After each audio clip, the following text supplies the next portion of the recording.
Alright guys, in this section we're going to be discussing a summary of curve sketching, and in order to analyze the graph of a function we're going to need to combine some concepts from our pre-calculus courses with the concepts learned in the previous sections. Okay, some of the things that we'll need would be finding the x and the y intercepts, any type of symmetry, domain and range, determine continuity, vertical and horizontal asymptotes. We're gonna be using our first and second derivative test to determine relative extrema, max and mins, to determine where the function is increasing or decreasing, any concavity, points of inflection, and so forth. We're gonna follow a couple of guidelines that will help us put all these things together here. First, we want to determine domain and range of a function, if possible.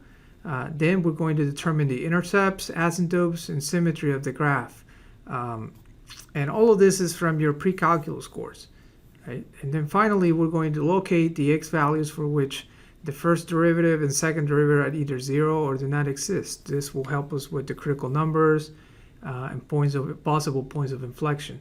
With that, we'll use our first or second derivative test to determine relative extrema and points of inflection. Okay, so here we have our first example, f of x equal to 3x over x squared minus 1. And this is a rational function, and I wanted to start with the problem like this so that just because they tend to have some vertical and or horizontal asymptotes, sometimes even slant asymptotes, oblique asymptotes. So we'll see. So here we're going to start by determining the domain of the function, just to make sure that we know what values make sense in this function. And the only thing that is not going to be defined in this rational function would be when the denominator is 0. So you can just set the denominator equal to 0 and figure out what x values do not work, and we'll exclude those from the domain. It's a pretty straightforward operation. So x squared minus 1 equal to 0. The denominator will be 0 whenever x is -1 or 1, so plus or minus 1. So I'm excluding those from the domain. So the domain would be negative infinity to -1, union -1 to 1, union 1 to positive infinity. Now the range is a little bit more complex to do algebraically, so we'll skip that. You'll be able to see that once we get the graph going. All right, next we're going to determine the intercepts, asymptotes, any symmetry for this graph. Now, keep in mind that these are just guidelines. You don't have to follow this order. You don't have to do it specifically in this way. But it's recommended since you start with things that you're either used to or know of from a previous course, from your pre-calculus course. And then we'll get into the calculus, and we'll put everything together at the end to give an accurate sketch of the graph of this function. So finding the first derivative, I'm going to actually skip finding the step 2 of the guidelines, and I'm just going to go ahead and find the first and second derivatives just because I know I'm going to use them at the end for the calculus. So I'm going to go ahead and do that and get it out of the way. So the first derivative of f, again, you're going to have to use quotient rule, and doing that I'm going to get derivative of the numerators 3 times the denominator minus the numerator times the derivative of the denominator, all of that divided by the denominator square. Okay, so simplifying that, you're going to get 3x squared minus 3 minus 6x squared, all of that divided by x squared minus 1, all of that square. This is equal to negative 3x squared minus 3 over x squared minus 1 squared. So there we have our first derivative, and you could simplify or factor. So we're gonna use this derivative later on to find our critical numbers, but we'll just leave it like this right now. Okay, in the same way, we're going to go ahead and find the second derivative, since we're gonna have to use it at some point, especially for concavity. So we'll go ahead and take that first derivative and find the derivative of the first derivative. We have to do another quotient rule. So derivative of the numerator would be negative 6x times the denominator, which is x squared minus 1 all over square, minus the numerator, negative 3x squared minus 3, all of that times the derivative of the denominator, which is going to be 2 times x squared minus 1, and chain rule says to multiply by the derivative of the inside, which is 2x, and all of that is going to be divided by x squared minus 1 square, all of that square, so it's going to turn into fourth power. Okay, before I combine here, instead of expanding everything on the top, I'm going to do a standard factorization here to kind of simplify my work in the long run. So notice how in the numerator I have two big terms, two big products, and both those have x squared minus 1 in common. They have that factor in common. So what I'm doing here is I'm factoring out the x squared minus 1. I can only do one of those, and I'm leaving everything else inside there. And the purpose of that is so that I can simplify that one, simplify that term, that factor, with one of those on the bottom, since I have 4 of those in there on the bottom. So go ahead and get rid of that, and it also simplifies my numerator, my expansion of the numerator there. So now I'm going to go ahead and expand everything in the numerator and see what we get. Alright, so I'm going to get negative 6x cubed plus 6x plus 12x cubed plus 12x on the top. And in the bottom, I still have my x squared minus 1, all of that, raised to the third power. Simplifying all that, I get 6x cubed plus 18x over x squared minus 1 cubed. Always factor the numerator there and have a final expression as 6x times x squared plus 3, all of that divided by x squared minus 1, all of that cubed. Now notice here now how I found my intercept, and you can do that quickly just by setting the function equal to 0. That's only going to happen when the numerator is 0. Remember, the numerator was 3x, so 3x equal to 0, then x has to be equal to 0. Therefore, the intercept is just 0, 0, which is also the x and the y-intercepts. There's only one intercept here. Then we have the vertical asymptotes are found when the denominator is equal to 0. So setting that x squared minus 1 equal to 0, I get that x is equal to plus or minus 1. So I have two vertical asymptotes, one at -1 and the other one at 1, x equal to 1. And then the horizontal asymptotes, we've seen this and we discussed it with limits, the definition of horizontal asymptotes. But basically, if the degree of the numerator is less than the degree of the denominator, I'm going to have a horizontal asymptote at the x-axis, so y equal to 0. This is also true since the limit of this function f of x as x goes to infinity is equal to 0. This is also true as x goes to negative infinity. So therefore, get our horizontal asymptote there at y equal to 0, which is the x-axis. Okay, now I'm ready to use my derivatives here to find extrema. And we first have to find the critical numbers. We do that by setting the first derivative equal to 0 or undefined. Notice how we've calculated the first derivative on top there. So we need to set that equal to 0 or undefined. Now, since we had a fraction for the first derivative, that's going to be equal to 0 only when the numerator is equal to 0. So we just set the numerator equal to 0. And it's going to be undefined when the denominator is equal to 0. So then we can also do that, set that denominator equal to 0, which for us is x squared minus 1 is equal to 0. Now, from the derivative being equal to 0, we have 3 times x squared plus 1 equal to 0. The 3 is just a constant, so when is x squared plus 1 equal to 0? Setting that equal to 0, I get that x squared is equal to -1, and that's not going to give us any real solutions, so we don't have any information, we don't have any critical numbers from there.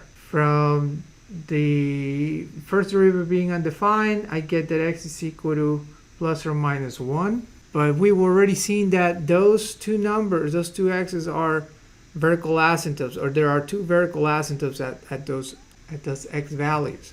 And as a matter of fact, from the top, we determine the domain of the function, and those are not even in the domain. So they couldn't be possible extrema. Since we didn't have any real solutions from one of the equations, and from the other equation we got the vertical asymptotes, which are really x values that are not in the domain, then we don't have any extrema here. We're not going to have any relative extrema. Now, for possible points of inflection, we're going to set our second derivative equal to 0 or undefined. If you look at our second derivative there, we have it all factored out, and we can just set the numerator equal to 0 and also the denominator equal to 0.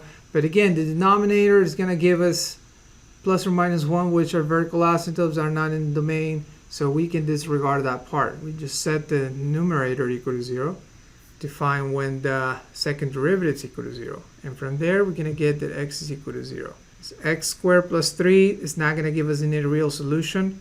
So the only possible point of inflection would be at x equal to 0. Okay?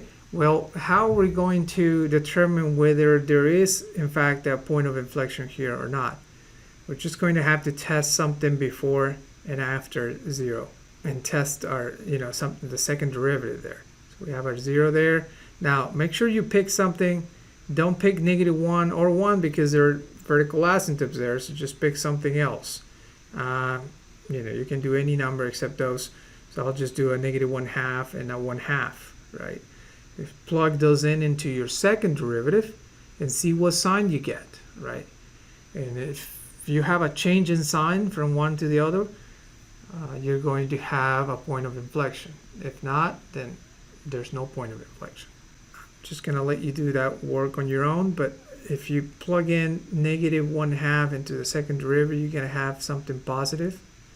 And if you do 1/2 into the second derivative, you're going to have something negative.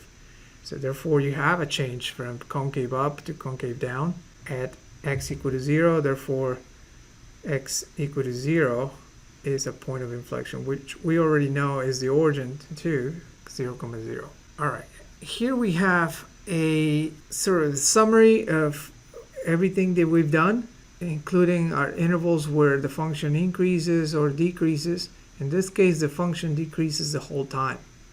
Okay, there's no extrema, right, as we saw, and there's only one point of inflection at x equal to 0. And we also have our intervals of concavity here, when the function is concave up, concave down, so you can see that it's all broken down into the intervals there. So -infinity to -1, then we have -1 to 0, 0 to 1, and 1 to infinity, right? Because that's where the asymptotes, the vertical asymptotes are. And of course, our point of inflection is right at 0. So using this information, we are ready to graph or sketch the curve here. And notice how I have my xy plane, and I have my two vertical asymptotes at -1 and at 1. So the only intercept is 0, is the origin, which is also my point of inflection. So and notice how, reading on my table here, from -1 to 0, I have that the function is decreasing and is concave up. And you can see that from the signs of the first and second derivative, but then I can follow that or use that information to get the graph going here, right?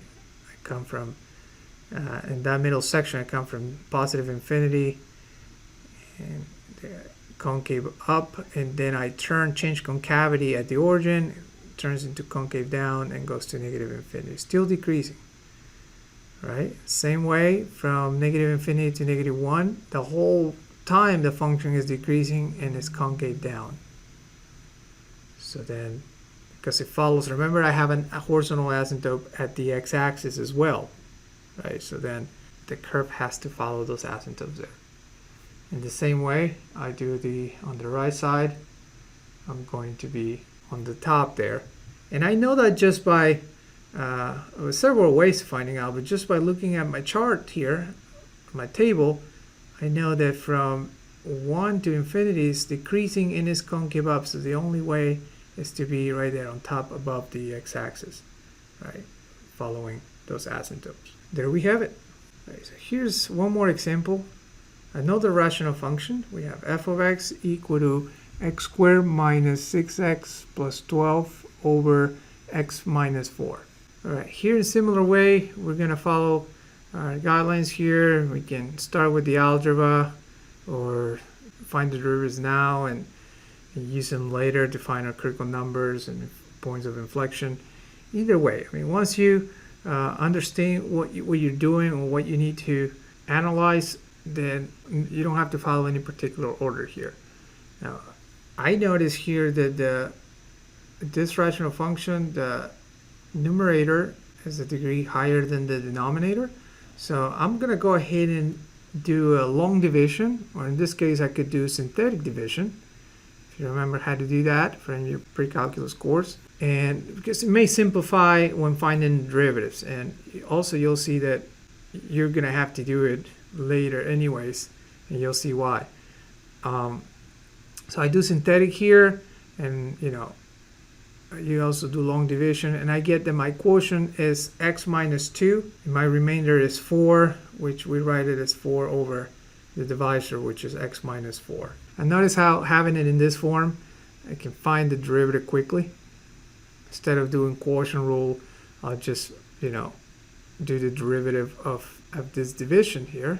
And derivative of x is just 1, derivative of negative 2 is just 0. And derivative of 4 over x minus 4 is just 4 over x.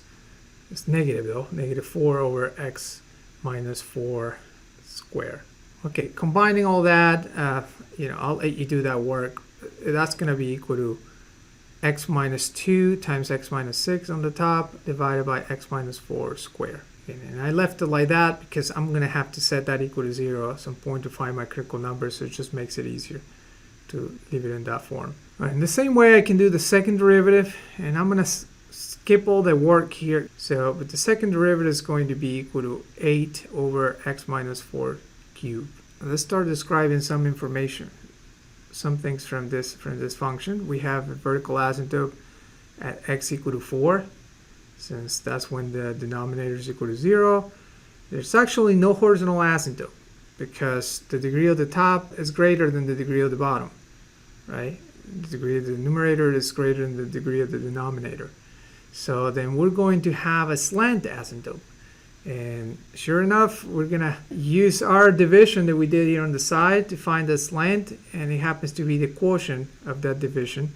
We don't care about the remainder. So the slant asymptote is going to be equal to y equal to x minus 2. All right, so yeah, you were going to have to do long division or synthetic division anyways to find the slant asymptote. Now, looking at the intercepts, there is no x-intercept. If you try to set the function equal to 0, that's going to be the numerator equal to 0, and it turns out there's no zeros. Right? If you try to use quadratic formula, it'll give you imaginary numbers, which we can't graph on the xy plane. So the only intercept that we'll have would be the y-intercept, and you just let x be 0, and you get 12 over negative 4, which is negative 3. So the y-intercept is 0, negative 3. Okay, I think that's all we can do in the algebra. We're going to go ahead and find the critical points by setting the first derivative equal to 0 or undefined.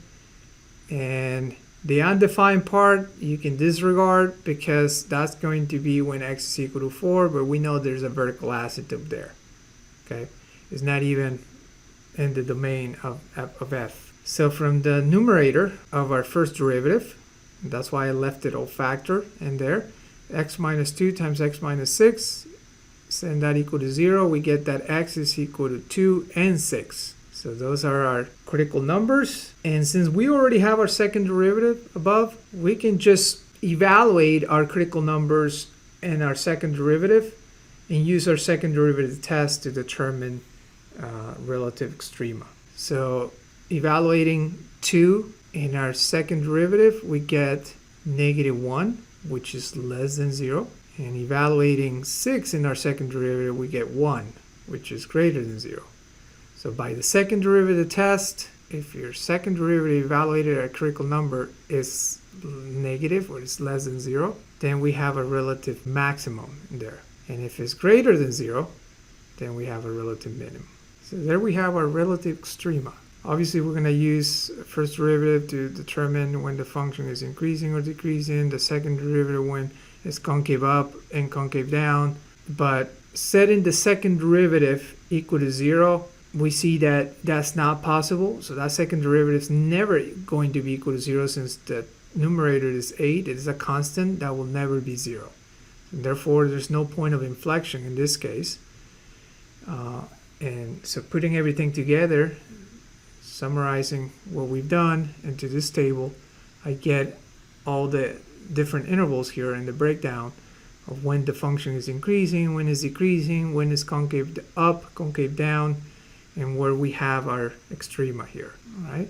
So in our xy plane, I have my vertical asymptote at x equal to 4, and I have a slant asymptote, which is the line y equals y minus 2, right? So plotting my extrema here, I have my point, the point 2 comma negative 2 is my maximum, and combined with the y-intercept and the concavity and the asymptote, then I'm gonna get that the curve looks like that on the lower part. Now, on the top, I just find my max. I'm running out of room here, but my minimum is going to be 6,6, my relative minimum, and then the rest using the concavity and the asymptotes, and we get that upper part of the function. And there we have it.